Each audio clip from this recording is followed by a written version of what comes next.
Police officers harass black woman, then discover she's their new boss. A group of police officers stops a black woman during a routine check. They talk down to her, act arrogantly, and treat her with no respect, thinking she's just another ordinary civilian. But they have no idea who she really is. In a twist they never saw coming, she's revealed to be their new boss, and everything changes. What happens next will leave you shocked and questioning the meaning of true authority. Before we dive in, let us know where you're watching from, and don't forget to subscribe for more powerful stories that challenge prejudice and inspire change. This is one story you don't want to miss. Stay tuned for the surprising ending.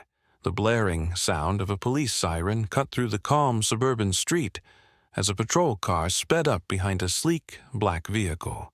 The flashing red and blue lights reflected off nearby windows, drawing the attention of pedestrians and drivers passing by.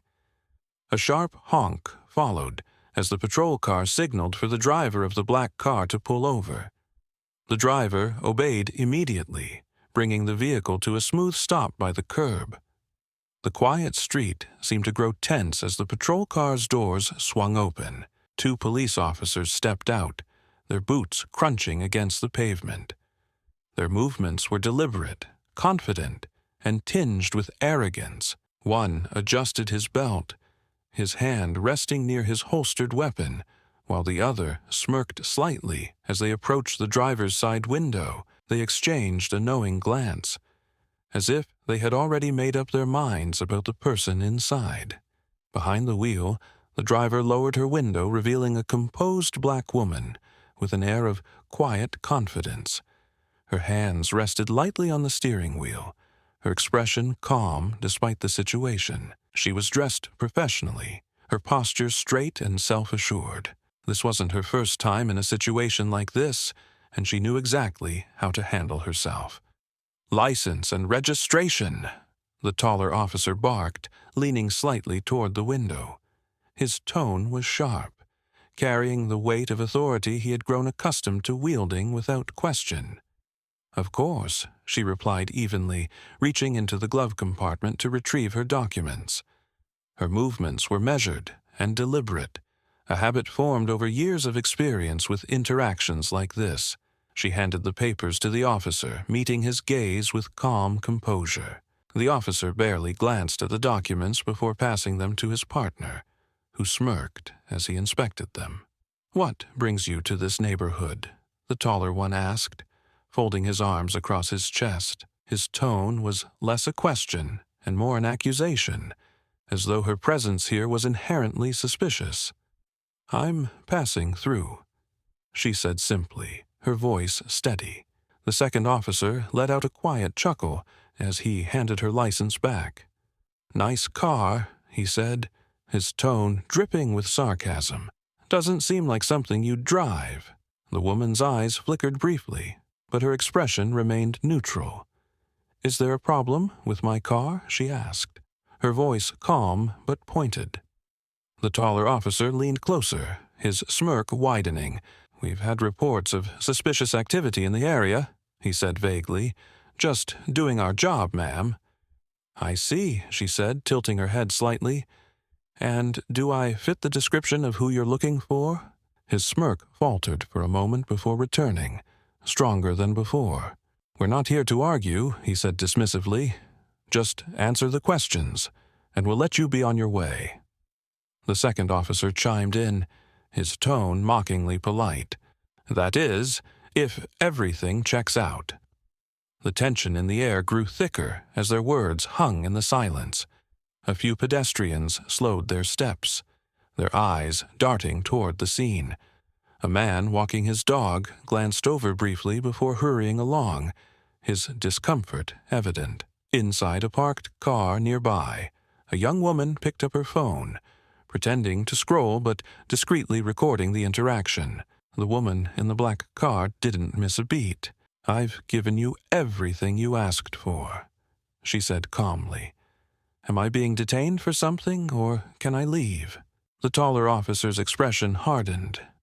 "We're not done yet," he said curtly, straightening his posture as if to reassert his authority. "You don't get to decide when this ends. We do." "Understood," she replied, her tone still even. "But I'd like to know why I'm being stopped." His partner snorted, shaking his head. "You don't get to ask questions, ma'am. Just sit tight and let us do our job." She remained composed, though the subtle tightening of her jaw hinted at her frustration. She knew this was more than a routine stop.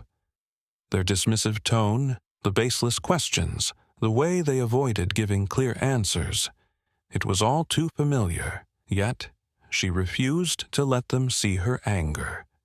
That wasn't the way she operated. As the officers stepped back toward their patrol car, their low voices carried just enough for her to hear snippets of their conversation. "Thinks she's smarter than us," one muttered, probably hiding something. "Yeah," the other agreed. "We'll teach her a lesson." The woman exhaled slowly, her grip on the steering wheel relaxing. She had dealt with people like this before. People who assumed authority gave them the right to treat others however they pleased. But this time, they were in for a rude awakening. The officers returned a moment later, their smug expressions unchanged. "Step out of the vehicle," the taller one demanded, resting his hand on his belt again. His partner stood to the side, arms crossed, a slight smirk on his face.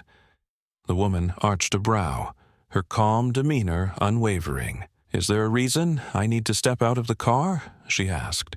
"Don't question me," he snapped. "Just do as you're told." The power dynamic was clear, at least in their minds. They were used to commanding respect without earning it, to having their authority go unquestioned. But this wasn't going to end the way they expected. The woman opened her door slowly and stepped out, her movements deliberate. She stood tall, her gaze steady as she faced the two officers. The tension was palpable now, the air thick with anticipation. Onlookers stopped pretending not to notice, their curiosity piqued by the unfolding scene. The officers exchanged a glance, their smirks faltering slightly as they noticed the quiet strength in her posture. She wasn't intimidated. She wasn't afraid, and they couldn't figure out why.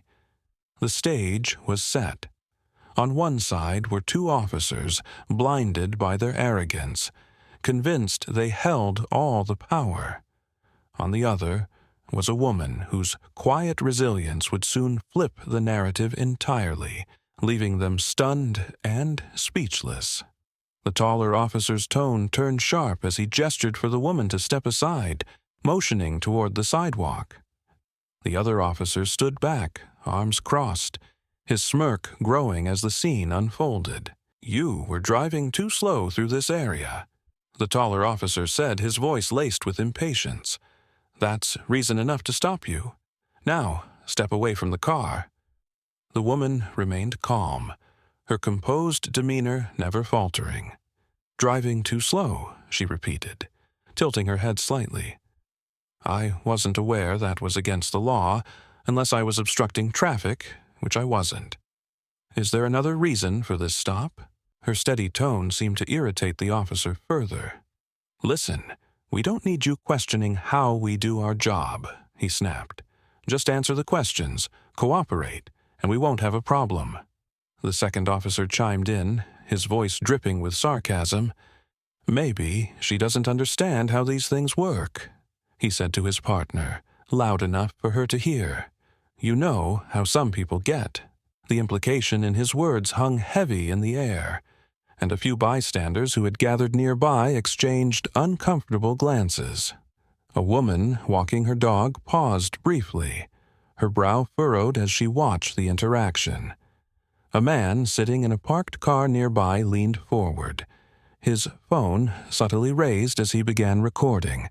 The woman met the second officer's gaze, her expression calm but firm. "I understand perfectly well how these things work," she said, her voice even. "I also understand that I have the right to know why I'm being stopped." The taller officer stepped closer, his posture stiff with irritation. "You're being stopped because we said so," he said curtly. "And unless you want this to get worse for yourself, I suggest you stop talking and start cooperating." Her calm demeanor remained unshaken, though her gaze hardened slightly. "I have been cooperating," she said. "I've given you my license and registration, answered your questions, and stayed respectful. Now I'm asking, again, what exactly I've done to warrant this level of treatment." Her words, spoken with quiet authority, seemed to catch him off guard for a moment, but he quickly recovered, doubling down on his stance. "You're acting suspicious," he said vaguely, as if that explanation alone was sufficient. "You're asking too many questions and making this harder than it needs to be." "Suspicious," she repeated, her tone carrying a hint of incredulity. "Is asking for clarity now considered suspicious behavior?" The second officer let out a short laugh, shaking his head. "You're lucky we're even explaining this much," he said dismissively. "Most people wouldn't be getting this kind of courtesy." Nearby, the murmurs among the small crowd grew louder. A young man standing by the corner store muttered, "She's literally just standing there. What's suspicious about that?" Another onlooker, an older woman clutching her shopping bag, shook her head. "They're out of line," she said softly to her companion. "You can see it plain as day." The taller officer seemed oblivious to the growing unease among the bystanders. "All right, that's it," he said, his voice rising slightly. "Step away from the vehicle. We're going to search it."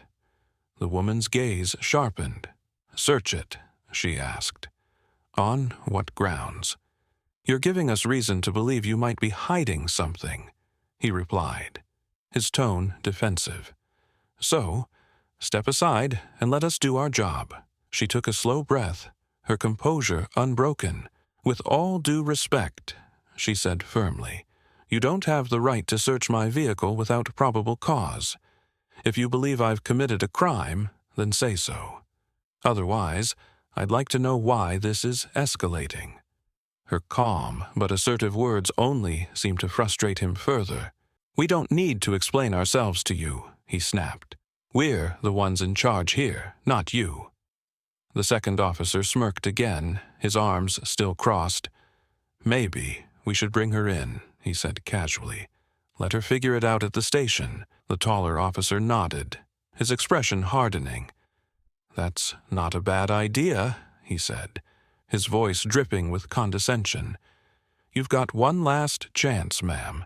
Step back and let us do our job, or we'll have to take you into custody for obstruction." The woman's jaw tightened slightly, but her expression remained controlled. "Obstruction," she repeated, her tone steady. "For asking for clarity and standing by my rights?" "That's enough," the taller officer barked, his voice echoing in the stillness of the street. "You're done arguing. Turn around and put your hands behind your back." Gasps rippled through the small crowd as the second officer pulled out a pair of handcuffs, stepping closer with a smug look on his face. The tension in the air was thick, the atmosphere charged with disbelief and unease. A few people in the crowd whispered among themselves, their disapproval growing louder. "She hasn't done anything," one man said quietly, his phone still recording. "This is wrong. Totally unnecessary," another woman muttered, shaking her head. But the officers ignored the murmurs, their focus solely on the woman in front of them. The taller officer moved closer, his hand outstretched as if to grab her arm. Before he could, the woman raised her hand slightly, her calm voice cutting through the tension. "I wouldn't do that if I were you," she said evenly. Her words froze him in place, the quiet authority in her tone catching him off guard. He hesitated, his hand hovering in midair as he stared at her, confusion flickering across his face. "Why not?" he asked, his voice dripping with skepticism.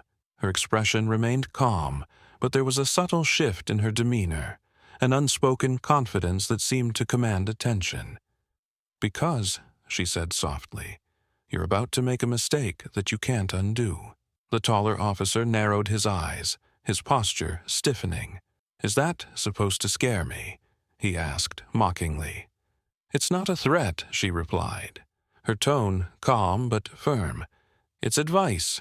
The second officer let out a short laugh, shaking his head. You're full of surprises, aren't you? He said sarcastically. What? You think you're some big shot? The woman's gaze didn't waver.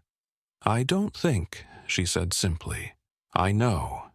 Her words hung in the air, heavy with implication. The officers exchanged glances, their smug confidence faltering slightly as uncertainty crept into their expressions. The murmurs among the crowd grew louder, the tension reaching a breaking point.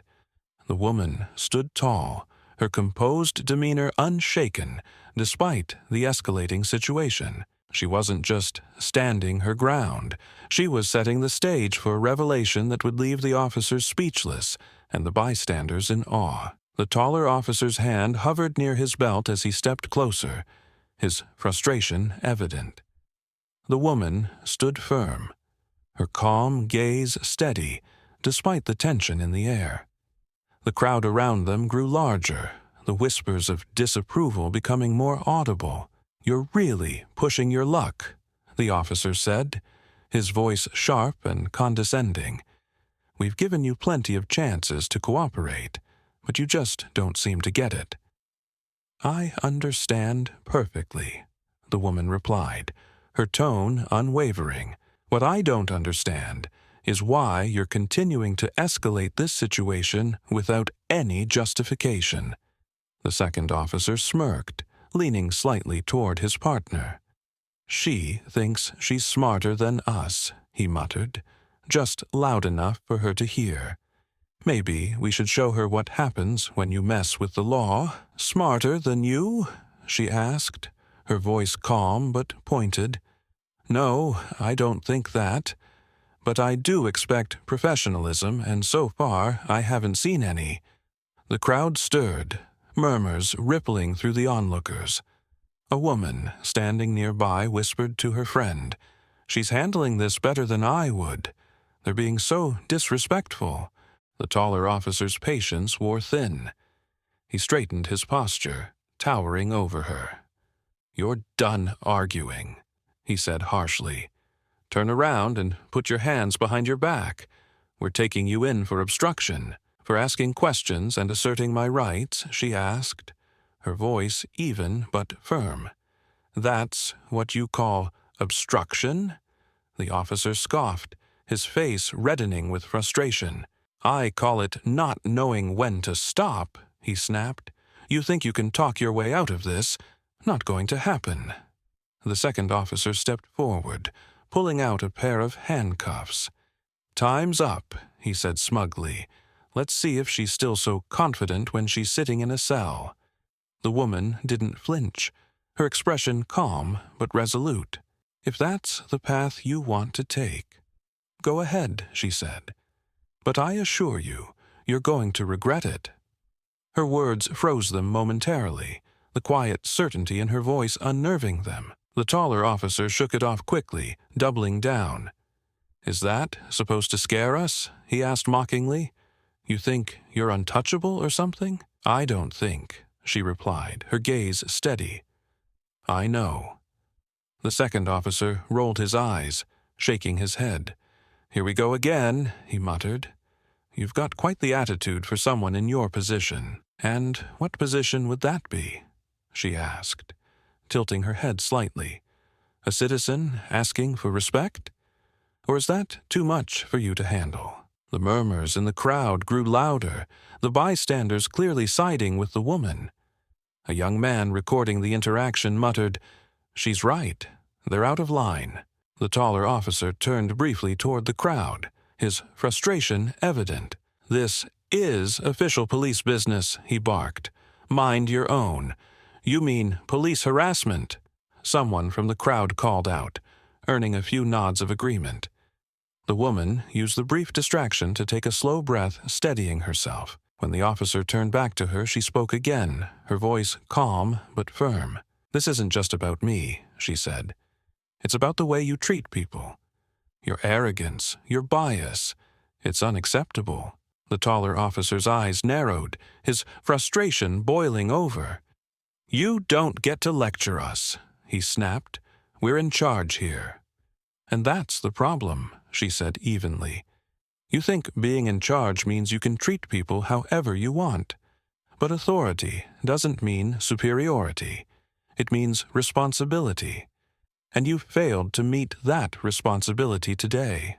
Her words struck a nerve, but instead of backing down, the officers doubled down on their arrogance. The second officer stepped closer, the handcuffs glinting in his hand. "Enough with the speeches," he said. "Turn around, or we'll do this the hard way." "Go ahead," she said softly, her voice carrying a quiet strength. "Make your mistake." The taller officer hesitated for a split second, uncertainty flickering across his face. But his pride wouldn't allow him to back down. "Fine," he said, reaching toward her arm. "You had your chance." Before he could make contact, she raised her hand slightly, stopping him in his tracks. "Before you take another step," she said, her tone steady, "you might want to check who you're dealing with." The crowd fell silent, the weight of her words cutting through the tension like a knife. The officers exchanged glances, their smug confidence faltering. "And who are we dealing with?" the second officer asked mockingly, though his voice wavered slightly. She reached into her pocket and pulled out a sleek ID badge, holding it up for both of them to see. "I'm the newly appointed chief of this precinct," she said, her voice calm but commanding. "And your new boss." The taller officer froze, his eyes locked on the badge. His face went pale, the realization hitting him like a freight train. "Wait, what?" he stammered, his voice barely audible. The second officer's smirk vanished as he leaned forward to get a better look at the badge. His expression quickly turned to one of shock and panic. You're the new chief?" he asked, his voice trembling. "Yes," she replied simply, her gaze unwavering. "And I've seen more than enough to know that this behavior has no place under my leadership." The crowd erupted in murmurs of disbelief and awe. Some gasped, while others nodded in approval. One man in the back called out, "I knew it." "She's been handling this like a boss the whole time."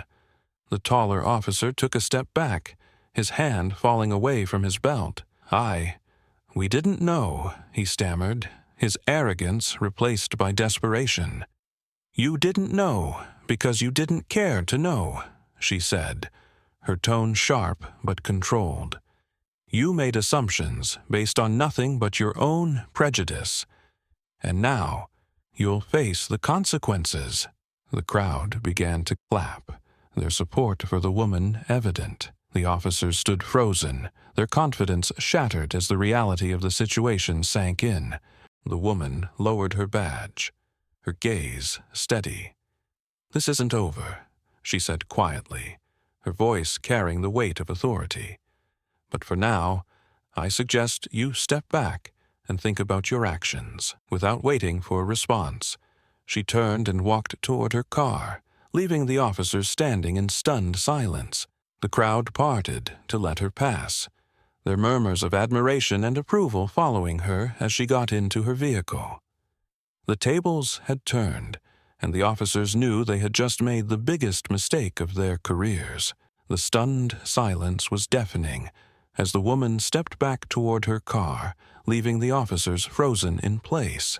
Her words lingered in the air, cutting through their shattered confidence like a sharp blade. The murmurs of the crowd grew louder, a mix of admiration for her composure and disbelief at what had just transpired. The taller officer's hand still hovered near his belt, but now it was trembling slightly. "You're the new precinct chief?" he stammered, his voice barely audible, as if saying the words out loud would make them more real. The woman turned back toward him, her calm gaze steady. She reached into her pocket once again, this time pulling out a sleek leather case. opening it with deliberate precision. She held up a badge and identification card for everyone to see. The words "Precinct Chief" were embossed in bold letters, and her name shone clearly beneath the title. "Yes," she said simply, her voice carrying a quiet authority that silenced the crowd. "I am your new boss." The second officer's face turned pale, his smug smirk long gone. He blinked rapidly, as though trying to process what he was seeing. We didn't know," he muttered weakly, his tone filled with disbelief. "You didn't know because you didn't bother to find out," she replied sharply, her composure unwavering. "Instead, you jumped to conclusions, treated me with disrespect, and abused the authority that's meant to serve and protect, not intimidate." The crowd erupted into murmurs, their voices rising in support of the woman. A man recording the entire scene on his phone muttered, "This is incredible.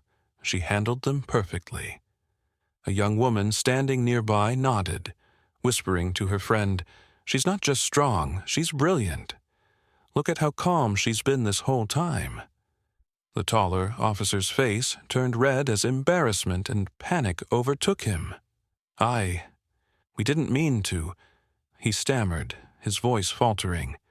"You didn't mean to what?" she interrupted, her tone sharp but controlled. "You didn't mean to harass an innocent person, didn't mean to abuse your authority, or didn't mean to get caught."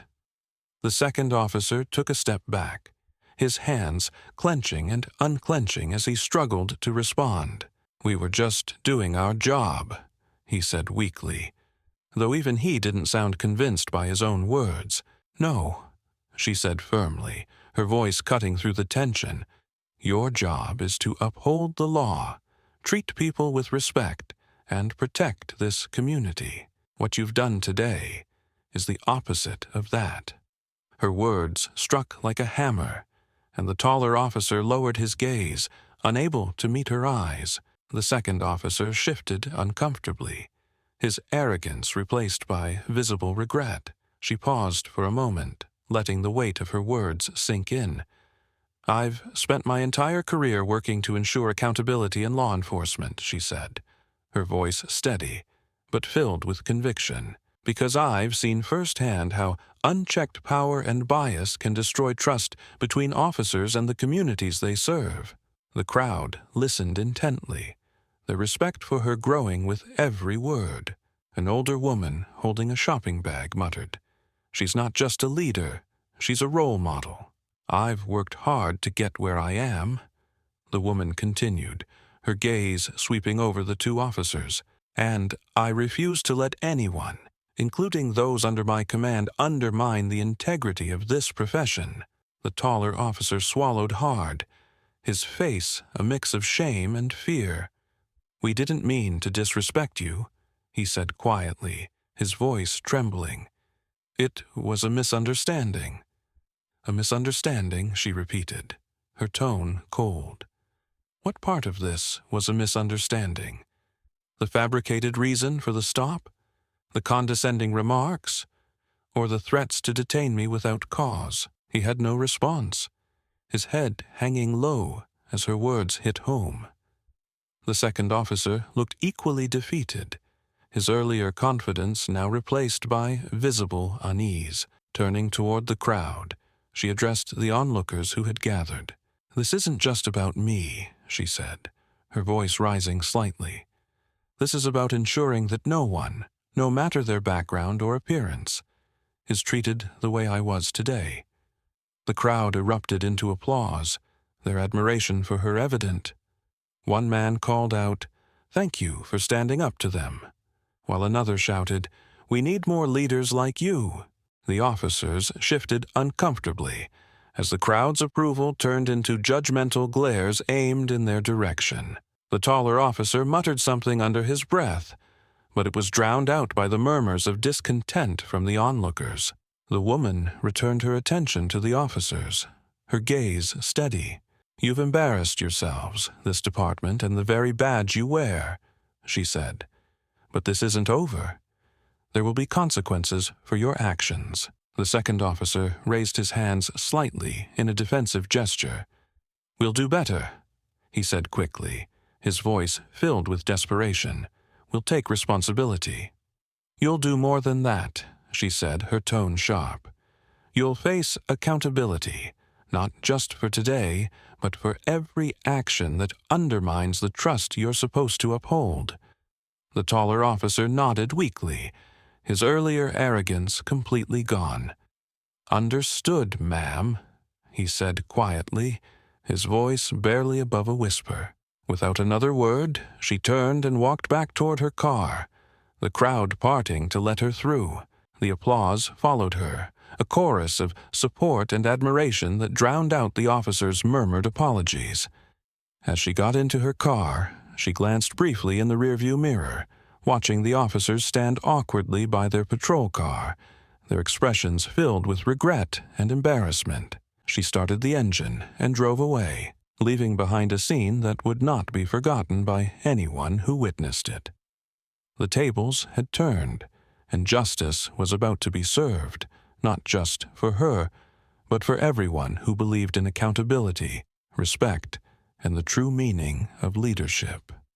As the woman drove away from the scene, the officers remained rooted in place, their faces pale and their postures slumped.